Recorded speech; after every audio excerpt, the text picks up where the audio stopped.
আসসালামু আলাইকুম। Welcome to special one Japan education. আপনারা নিশ্চয়ই জানেন এখনই এপ্রিল 2026 সেশনের স্টুডেন্ট ভিসার কাজ শুরু হয়ে গিয়েছে। তো স্টুডেন্ট ভিসায় আপনি যদি অ্যাপ্লিকেশন করতে চান আপনাকে অবশ্যই N5 লেভেলটি কমপ্লিট করা থাকতে হবে। অ্যাপ্লিকেশন করার সময় আপনি যদি শর্টকাট ওয়ে অবলম্বন করতে চান তাহলে একটা রিস্ক থেকেই যায়। এক্ষেত্রে আপনাকে রিজেকশনের কথা যদি বলি, সবার আগে যার নাম আসে তা হলো ম্যাচিং ব্যাংক স্টেটমেন্ট দেখিয়ে রিজেকশন হওয়ার যে বিষয়টা। তো এই ক্ষেত্রে আমরা যাদের অ্যাবিলিটি আছে এবং যাদের অ্যাবিলিটি নেই, আমরা প্রায়ই চাই একটা এজেন্সির মাধ্যমে ব্যাংক স্টেটমেন্ট দিয়ে কোনোভাবে পাস করে চলে যাওয়ার জন্য। ক্ষেত্র বিশেষ যাদের ভাগ্য ভালো তাদের সিওই চলে আসলেও অনেকজনের রিজেকশন চলে আসে। তবে এই ক্ষেত্রে আপনার সর্বপ্রথম লক্ষ্য রাখতে হবে আপনার ব্যাংক ট্রানজ্যাকশনের প্রতি, এটা যাতে একটা ভ্যালিড ট্রানজ্যাকশন হয়।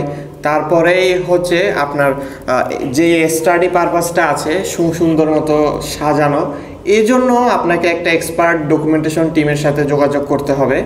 আপনি জাপান সংক্রান্ত সকল ধরনের ইনফরমেশনের জন্য আমাদের সাথে যোগাযোগ করতে পারেন। আমাদের কিন্তু এর পাশাপাশি ল্যাঙ্গুয়েজ কোর্সও চলমান রয়েছে। আমাদের প্রতিষ্ঠানে বর্তমানে N5 এবং N4 কোর্স চলমান রয়েছে। আপনি যদি আমাদের মাধ্যমে ল্যাঙ্গুয়েজ কোর্স করেন, আপনি তো ল্যাঙ্গুয়েজ শিখবেনই, তার পাশাপাশি আপনি এটিকে বাস্তব জীবনে কিভাবে ব্যবহার করবেন তার একটি প্র্যাকটিক্যাল ধারণা পাবেন একদম জাপানিজদের সাথে। তো এর ফলে আপনি যে রিয়েল টাইম ইন্টারভিউ ফেস করবেন তার একটি ধারণা পাবেন। এটি আপনার রিয়েল টাইম ইন্টারভিউতে যেই জড়তাটা থাকে এই জড়তা থেকে আপনাকে মুক্তি দিবে।